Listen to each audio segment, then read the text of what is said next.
네, 오늘은 우리 가시가 주는 은혜라는 제목으로 고린도후서 12장 말씀을 함께 나누도록 하겠습니다.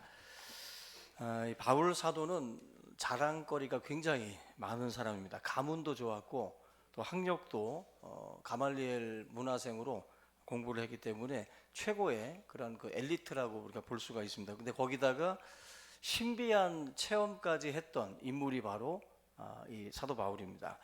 명문가의 엘리트면서 지성과 영성, 이 두 가지를 다 두루두루 갖추었다라는 점에서 굉장히 어떻게 보면 좀 부러운 그런 그 인물 중에 하나라고 볼 수가 있습니다.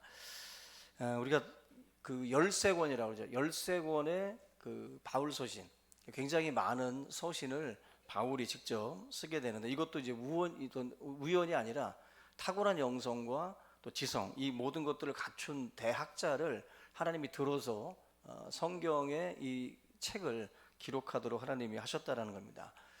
이게 가능했던 것은 하나님으로부터 받았던 그 계시의 체험이 있었기 때문에 가능했다라고 볼 수가 있어요. 오늘 본문 1절부터 6절이 그 자신의 그 신비 체험을 지금 사실은 소개하고 있는 건데, 14년 전에 하나님이 계시는 곳으로 삼층천으로 이제 올라갔거든요. 말로 표현할 수 없는 그런 놀라운 체험을 합니다. 영혼이 몸 밖에 있었는지 밖에 있었는지 안에 있었는지 모를 정도로 입신의 경지까지 갔던 그런 그 상황인데, 사람들 같은 경우는 이런 체험을 하게 되면 입이 근질근질 거리죠. 뭔가 말하고 싶어서. 우리가 어디를 갔다 왔다, 뭘 보고 왔다, 뭘 먹었다, 누굴 만났다 했을 때 그 만남이나 그 장소가 특별할수록 더 자랑하고 싶어요. 그래서 뭐 인스타그램에도 올리고 뭔가 이렇게 하죠. 근데 이 영적 체험이라는 것은 어찌 보면은 자랑거리 중에, 그 교만할 수 있는 거리 중에 가장 큰 거예요. 왜냐하면 다른 체험은 돈이 있으면 갈 수 있어요. 돈이 있으면 만날 수 있고 볼 수 있는 것들이 됩니다. 먹어볼 수도 있고. 근데 이 영적 체험은 돈이 있다고 되는 게 아니잖아요. 그러다 보니까 영적 교만에 빠지게 되면 상당히 자기의 어떤 그 신비 체험에 대해서 다른 사람들을 무시하고 자기를 우월하게 생각하는 그런 그 교만에 빠질 수 있는 그런 위험성이 다분합니다. 사도 바울 같은 경우도 이 신비 체험을 하고 있는데, 특이한 게 뭐냐면 자기의 일이 아니라 제3자의 경험처럼 얘기를 해요. 우리 같이 읽었지만 바울이 지금 이 내용을 쓰고 있는데 3인칭 단수로 쓰고 있어요. 자기가 아니에요. 자기가 그냥 남 얘기하듯이 지금 쓰고 있다는 것입니다.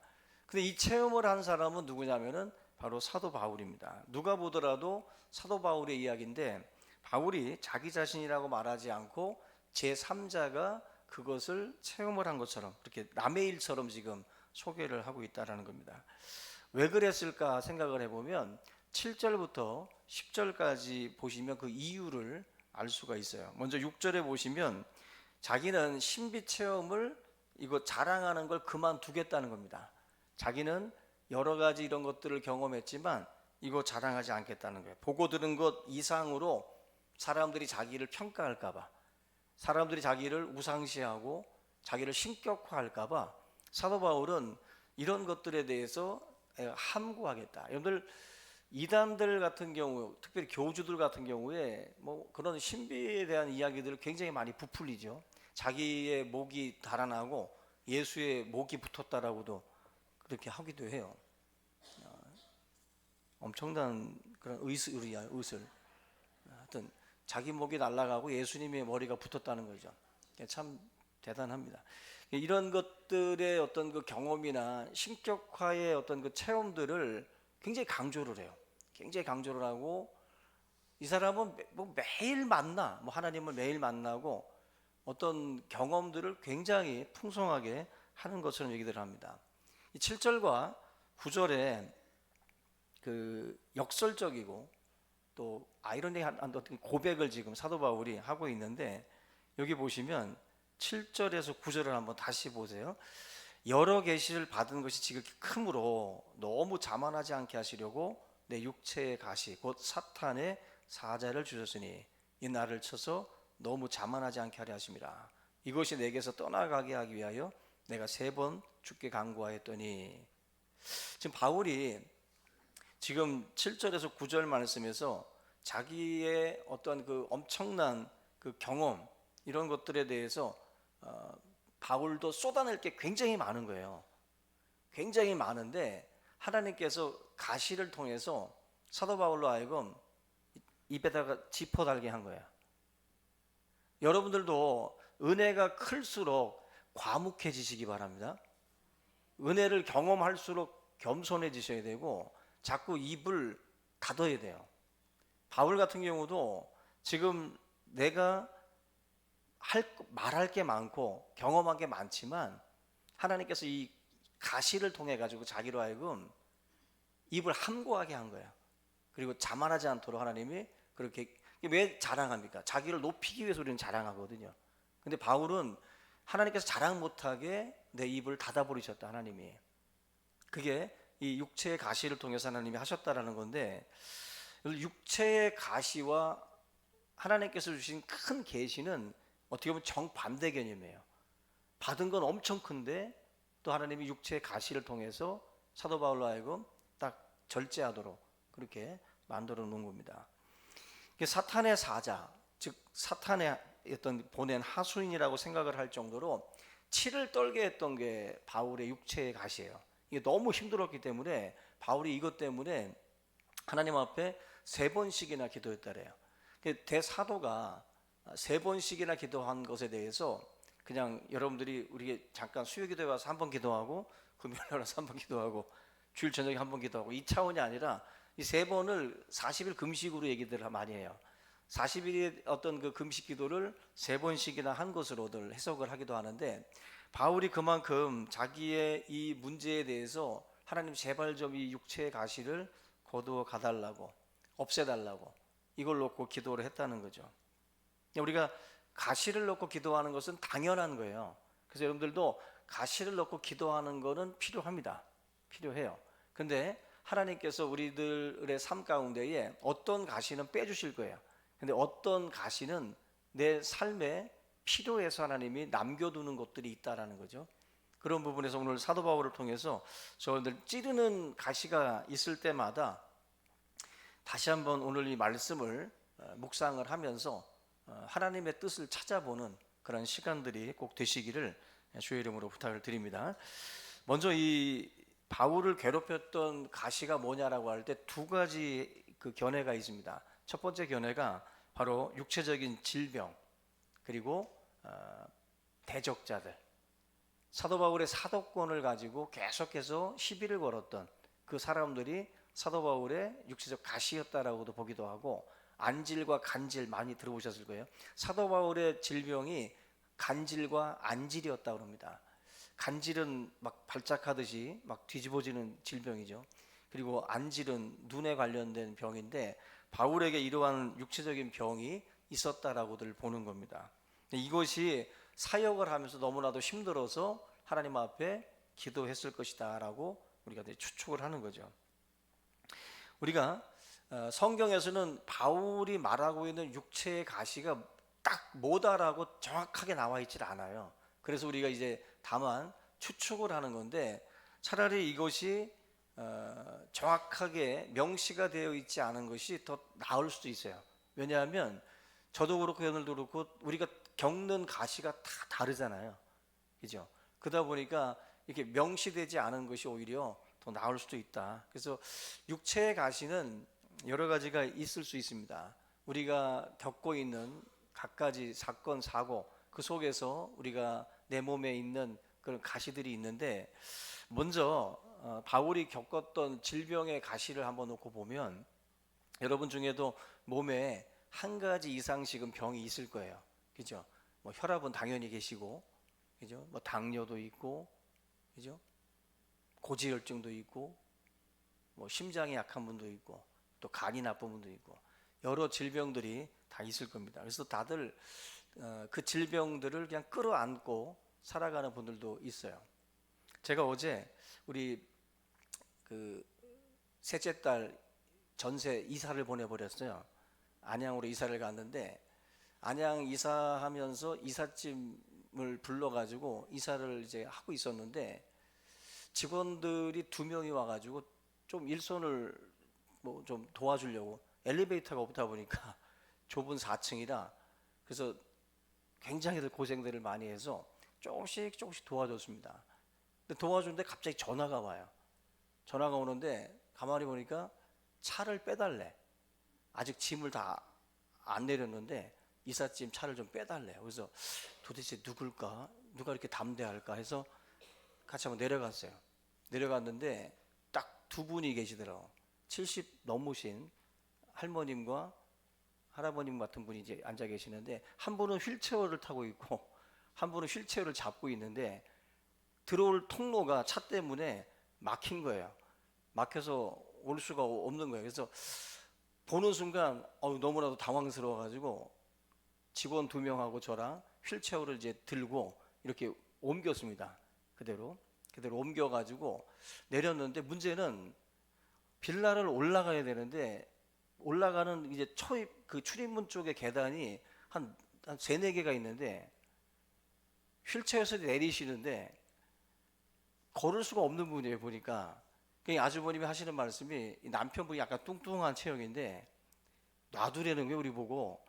그래서 손을 못 대고 가만히 있는데 할아버지가 휠체어에서 내리시더니 기어가는 거예요. 거기서 기어가지고 이렇게 계단을 올라가시더라고. 거기까지는 거기가 이제 뭐가 없으니까 기어 오르시더니 딱 올라선 다음에 집이 1층이에요. 1층인데 1층 올라가면 또 계단이 있잖아요. 근데 거기를 올라가시는데 서서 이제 그 손잡이를 잡고 이제 올라가는데 불안해가지고 못 보겠는 거예요. 정말. 그래서 옆에서들 이제 같이들 이제 좀 부축을 해드리고 하는데 할머님도 나이가 있으신 분인데 할아버님이 투석을 일주일에 3번을 한대요. 근데 그분이 그분을 모시고 그 일을 매 주마다 3번씩을 한다는 거예요. 이삿짐 센터 직원들하고 저하고 마음이 너무 아프더라고요. 그분들을 이렇게 모시고 이렇게 올라가면서 집을 이렇게 문을 열었는데 아무도 없어요. 집에 맞이해 주는 사람도 없더라고. 개 한 마리도 안 나오더라고.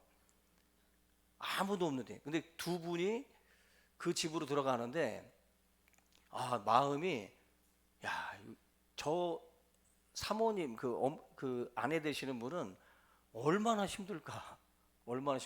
남자들 셋이서 이렇게 막 부축을 하고 이렇게 모시는데 제대로 걷지도 못하는 분을 투석을 3번씩이나 일주일에 저거 모시고 갔다 왔다 이걸 한다라는 걸 생각을 하니까 앞이 캄캄해요. 어쩌면은 그분에게는 그 아내 되시는 분에게는 정말 이 육체의 가시겠죠. 자기를 괴롭히는, 자기를 힘들게 하고 정말 어렵게 만드는 어떤 육체적인 가시 중에 하나가 될 수가 있어요. 그래서 그분이 가시를 빼달라는 건 무슨 기도일까? 빨리 하나님 모셔가라고. 그 기도겠지. 아마 그 아주머님이 교회를 다닌다 그러면은 날마다 그 기도할 것 같아. 뽑아달라고. 보는 내내 너무 참 그냥 한숨밖에 안 나오더라고. 한숨밖에 안 나오고 답답하더라고. 답답해. 근데 그런 가정들이 사실은 많잖아요. 우리 주위에도 그렇게 참 손쓰기도 어려운 그러한 가정들이 많습니다. 이런 육체적인 질병을 안고 살아가는 그런 그 가정의 또 아내, 뭐 남편, 또 자녀, 사실 육체적인 이 가시가 맞다라고 볼 수가 있습니다. 우리를 힘들게 하는 게 가시예요. 우리를 힘들게 하고 뽑아달라고 외치고 있는 거, 그게 어쩌면 가시입니다. 또 한 가지가 있는데 가시는 죄책감이 가시일 수 있어요. 죄책감. 사도 바울 같은 경우는 여러분들 양심의 고통을 많이 받은 사람이에요. 왜냐하면 예수님을 믿기 전에 예수를 믿는 사람들을 핍박했거든. 그래서 예수 믿는 사람들을 공문을 떼어가지고 잡아다가 감옥에 넘겼던 사람이 바로 사도 바울이에요. 그리고 스데반 집사님을 돌로 쳐 죽일 때 그때 가편투포해가지고 찬성했던 사람이 바로 사도 바울이에요. 만약에 우리가 예수를 믿기 전에 전도자들이나 뭐 예수 믿는 분들 여러분들이 만약에 그렇게 심하게 다루었던 경험이 있는 분이 있다면 평생을 두고 그거 놓고 회개하실 것 같아. 너무나도 가슴이 아파서 내가 왜 그때 그랬을까 하고. 근데 사도 바울이 그런 인물이에요. 예수 믿기 전에 스데반 집사를 죽음으로 몰았던 사람이기도 하고 수많은 예수 믿는 사람들을 감옥에 갖다 넣었던 사람이 바로 사도 바울이다 보니까 이 양심이 계속 힘든 거예요. 죄책감. 그래서 이 사도 바울이 갖고 있던 어떤 그 자기를 힘들게 하고 괴롭혔던 가시 중에 하나는 죄책감이 될 수도 있어요. 죄책감. 그 죄책감 때문에 너무너무 힘든 거죠. 그래서 바울이 나는 죄인 중에 괴수라고 그랬어요. 괴수라는 말은 보니까 헬라어에서 프로토스라는 단어를 쓰더라고요. 이게 우두머리라는 뜻이에요. 죄인들 중에 저 피라미드 맨 꼭대기에 있는 우두머리, 가장 악질, 아주 죄인 중에서도 가장 악질인 그 죄인이 바로 나다라고 지금 말한 거예요. 그냥 단순히 그냥 감정적으로 표현한 게 아니라 바울이 실제적인 자기의 과거를 생각해 보니까 자기는 죄인 중에 괴수라는 거예요. 괴수. 이게 바울로 하여금 계속 어떻게 보면은 힘들게 했다라고도 볼 수 있어요. 힘들게 했다. 그러니까 우리도 마찬가지죠. 과거 없는 사람은 아무도 없잖아요. 모든 사람들이 다 떳떳한 과거만 있는 게 아니라 과거에 무언가 잘못한 부분들이 우리에게 있을 수 있어요. 근데 그것이 계속 뭔가 우리를 힘들게 할 수도 있죠. 가족이나 또 남에게 여러분들이 해를 끼쳤거나 금전적인 손해를 끼쳤거나 어떤 그런 문제를 일으켰을 때 그게 이제 평생에 어떤 그 가책이 되고 또 그것이 계속 자기를 괴롭히는 그 양심을 계속 이제 건드리는 그러한 어떤 문제니까 그것 때문에 아마 힘들어하는 분들도 있을 겁니다. 결국 우리가 어떤 잘못을 저지르게 되면 양심이 있는 사람이라고 하면 그 문제를 놓고 그렇게 마음 편할 수가 없어요. 그래서 베드로는 새벽 닭이 울 때마다 밖에 나가서 통곡했다는 전설이 있잖아요. 그만큼 예수님을 부인한 것이 너무 괴로워서 닭 울음소리만 나면 회개하러 나갔다라는 것입니다.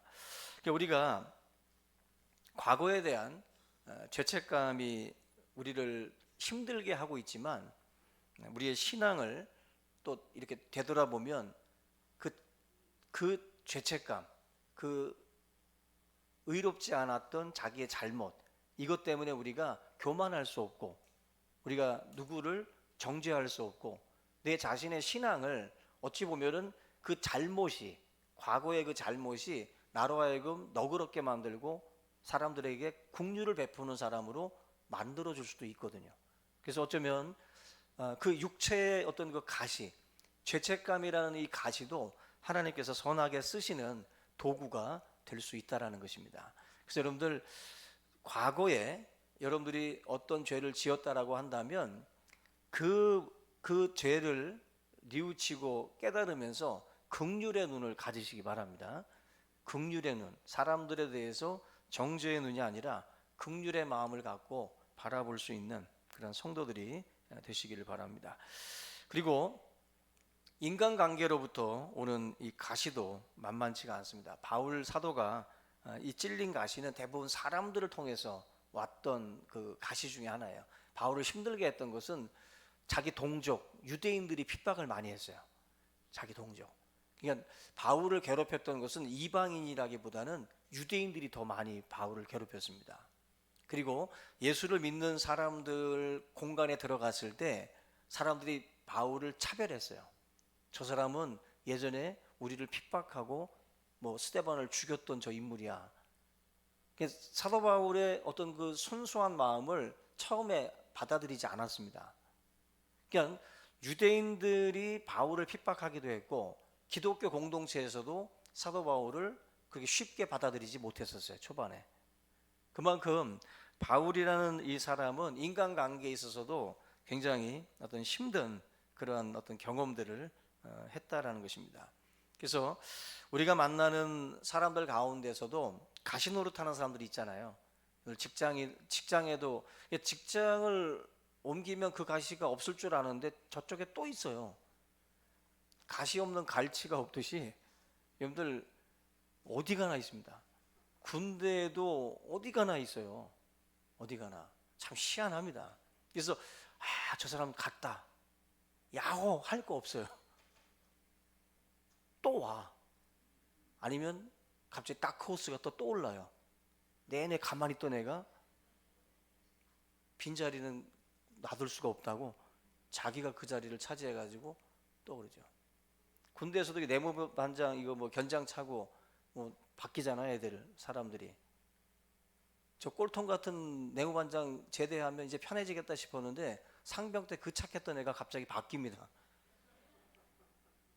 짜잔하고 등장해가지고 또 가시 노릇해요. 그게 우리가 사는 세상에서 가시가 없을 거라고 생각해서는 안 됩니다. 어디를 가든지 있어요. 어디를 가든지. 교회도 있잖아요. 그죠? 교회도 있어요. 오늘 사라에게는 하갈이 눈에 가시였고, 그죠? 이 다윗에게는 사울이 가시였어요. 반대로 사울도 다윗이 눈에 가시였지만 다윗의 인생을 괴롭혔던 가시가 바로 사울이에요. 사울. 결국 이 모든 이 인물들을 여러분들이 연구해 보면, 성경의 인물들 연구해 보면 반대편에 꼭 가시 역할하는 사람들이 있습니다. 가시 역할. 예수님도 유다, 그리고 바리새인들, 서기관들, 사두개인들, 이 사람들이 가시 노릇한 거잖아요. 그러니까 어디를 가든지 어떤 사역을 하든지 이런 가시 역할하는 사람들은 있다. 그래서 우리가 가시를 품고 사는 것이 결국 하나님의 어떤 뜻이기도 하고 또 하나님의 또 은혜이기도 합니다. 오늘 이 본문에 등장하는 이 가시를 그런 우리가 어떻게 할 것인가 놓고 볼 때 이 가시에 대한 반응과 태도가 사실은 이제 중요합니다. 아까 초반에 말씀을 드린 것처럼 바울이 이 가시 놓고 40일을 금식을 한 3번이나 했다고 말씀을 드렸는데 하나님의 응답이 뭐였냐면은 거절이었어요. 거절. 가시 뽑아달라고 기도했는데 하나님이 안 빼주십니다. 안 빼주시고 뭐라고 그랬습니까? 내 은혜가 내게 족하다. 그리고 실절에 나와 있는 것처럼 내가 너무 자만하지 않게 하기 위해서 이 가시를 그냥 남겨두셨다는 거예요. 3층 천까지 올라갔던 사도 바울입니다. 엄청난 능력의 소유자고 바울도 사역할 때 병든 자가 막 일어났어요. 그러니까 바울도 엄청난 능력의 사람이에요. 남들은 다 고치는데 자기 안질도 못 고쳐. 남들은 다 바울 때문에 치료가 되는데 자기는 병이 안 나. 만약에 이게 간질이고 안질이었다면 얼마나 답답했겠어요. 남들 막 간질해서 치료받았어요 그러는데 자기는 안 나. 자기의 문제는 하나님이 그냥 놔두시는 거예요 지금 자꾸. 바울이 너무나도 답답하니까 지금 이렇게 기도를 했는데 하나님이 치료해 주지 않는다는 거예요. 맡은 여러분들 직분이 중요할수록 높은 마음을 품기 쉬워요. 높은 마음을. 그리고 받은 은혜가 클수록 교만의 위험도 커집니다. 바울도 받은 은혜가 너무 커요. 너무 크다 보니까 이 사람 이거 그냥 놔뒀다가는 박태선 되고 문선명 되고 이만이 되는 거예요. 근데 이 사람들 특징들이 다들 산기도 뭐 갔다가 뭐 하여튼 목이 잘리고 하여튼 붙은 거예요 다. 그러니까 뭔가 큰 은혜들을 다 받고 온 거야. 그런 은혜를 받았으면 겸손하게 주님의 종들이 돼야 되는데 자기가 주인이 되는 거예요. 자기가 주인이 돼요. 그래서 은혜 받으시는 성도님들도 기도하면서 은혜 충만 받고 뭐 신령한 경험들을 하실 수 있지만 제발 또 저한테 와서 잘리고 붙었다고 이런 얘기 하지 않길 바랍니다. 하나님께서 여러분들을 쓰시고자 하는데 사람들이 관심을 갖고 주목하고 자꾸 자기를 찾으면 교만해질 수 있어요. 교만해질 수 있어요. 항상 겸손해야 됩니다. 항상 나는 주님의 종입니다. 주님의 종입니다. 내가 주인이 되고 내가 하나님이 되면 안 되는 거죠. 바울이 지금 그런 부분에서 이 찌르는 가시를 둘만 했어요. 이게 엄청난 어떤 능력의 소유자였기 때문에 하나님께서 이 가시를 그냥 놔두신 겁니다. 어쩌면 여러분들 지금 하나님 앞에 나는 왜 이렇게 돈복이 없어요, 하나님? 그런 분이 있을 겁니다. 하나님, 나는 왜 이렇게 건강의 복이 없어요? 나는 왜 이렇게 자녀의 복이 없어요? 나는 왜 이렇게 부모 복이 없어요? 여러분들 그렇게 마음을 가지고 하나님 앞에 막 짜증 부리면서 막 기도하시고 그러잖아요. 그죠? 막 하나님 왜 이렇게 난 이 모양 이 꼴로 계속 이렇게 살아야 되냐고. 근데 성경을 가만히 읽다 보면 내가 과연 돈복이 오면 나 이대로 있을까? 여러분들 지금 이렇게 주일 예배 잘 이쁘게 드리고 계실까? 건강하면 이렇게 이쁘게 교회에서 예배 드리고 있을까? 한번 생각을 해보세요. 내가 지금 불만을 품고 있는 것들이 그걸 하나님이 뽑아주면 나는 정말 주님의 은혜에 감사하면서 내가 그 모습으로 살고 있을까? 굉장히 조심스럽지 않으세요? 여러분 조심스럽지 않으세요?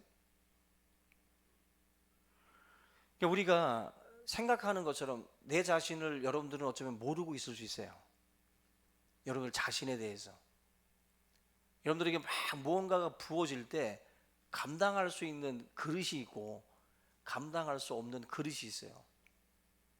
우리가 어쩌면 우리에게는 지금의 사실 이 상태가 하나님의 은혜일 수도 있어요. 또 누군가는 더 주실 수도 있고. 근데 어떤 분에게는 지금의 상태가, 지금의 건강 상태가 혈압 그 정도 되는 게 딱 하나님의 은혜일 수 있어요. 그 무릎 좀 아픈 게 은혜일 수 있어요. 그 건강한 무릎 가지고 그냥 팍 그냥 24시간 돌아다닌다고. 그죠? 금요일부터 시작해가지고 그냥 그걸 생각하면 이 무릎이 성하지 않은 것도 은혜다. 내 성격상, 내 스타일상. 우리 그렇게 보면 이 가시를 반드시 뺀다고 좋은 거는 아니다. 반드시 하나님의 처방이에요. 그냥 놔두세요.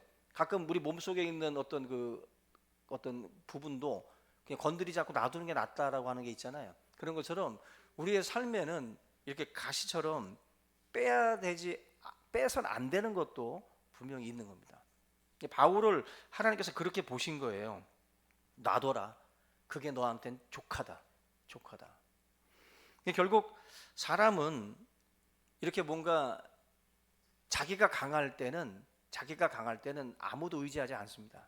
자기가 다 할 수 있을 때는 의지하지 않아요. 근데 자기가 약해질 때는 지팡이를 잡든 휠체어를 타든 뭘 의지하게 돼 있어요. 약해야 의지하고 약함을 알아야 무언가를 우리가 손을 내밀고 도와달라고 할 수 있어요. 하나님 앞에 우리가 약하고 미련하고 어리석고 부족하다라는 것을 우리가 알아야 하나님 앞에 구하는 자가 되고 찾는 자가 되죠. 근데 우리가 언제나 무언가를 다 갖추고 있고 되어 있는 사람인 것처럼 생각을 하면 결단코 하나님 앞에 엎드리지 않습니다. 바울은 결국 이 가시를 통해서 하나님 앞에 계속 기도한 거예요. 간구하고 그리고 교만하지 않게 된 것이고. 그래서 여러분들 신앙생활을 하면서 지금 여러분들이 약한 순간이 왔다라고 하면 거기에도 하나님의 뜻이 있는 거예요. 그 존 버년 같은 경우도 감옥에서 괴로워할 때 그 안에서 딴 것 하지 않고 철로 역정이라고 하는 그 엄청난 책을 썼습니다. 그리고 밀턴도 장님이 됐을 때 신라권이라고 하는 글을 썼어요. 보면 성경에 나와 있는 인물들뿐만 아니라 이렇게 역사 속에 우리가 잘 알고 있는 인물들도 위기의 때에 그 위기가 그 사람에게는 엄청난 열매를 맺는 어떤 그러한 상황이 되는 경우들이 많습니다.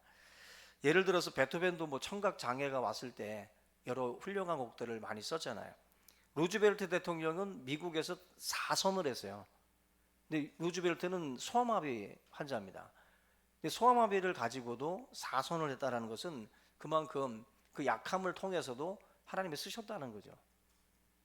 우리가 이상하게 이 물질과 명예, 건강 이런 것들을 쥐면 자꾸 바뀌고 변하는 사람들이 있어요. 근데 오히려 이런 그 교만함 때문에 하나님께서 이런 것들을 허락지 않고 위기로 하나님이 내몰아서 그 속에서 그 사람을 연단하고 더 강력한 또 하나님의 어떤 도구로서 쓰는 경우들이 있습니다. 예전에 연동교회를 담임했던 이성희 목사님이 있어요. 근데 이성희 목사님의 아버님이 이상근 박사님인데, 이 이상근 박사님이 그 어렸을 때 발병이 났어요. 그래서 16살 땐가에 하나님 앞에 막 간절히 기도했다는 거예요. 이 병을 고쳐달라고 40일 작정 기도를 했다고 그래요. 근데 하나님이 고쳐주질 않았다는 거야. 고쳐주질 않고 너무너무 힘들게 살아가는데, 엄마가 그 한방에서 뭐 이렇게 뭐 약을 갖고 와가지고 발에다 붙였는데 이게 또 덧나가지고 더 하여튼 고통스럽게 지냈다고 그래요. 근데 이상근 박사가 3년 동안 너무 아파가지고 밖에 못 나올 때 이분이 한 일이 뭐냐면은 성경을 그렇게 열심히 봤대요. 그래서 성경을 거의 외우다시피 한 거예요. 그래서 우리나라에서 성경 주석 66권을 쓰신 박사님이 몇 명 안 돼요. 근데 이상근 박사가 바로 그때 그 성경 관련된 주석을 다 썼어요.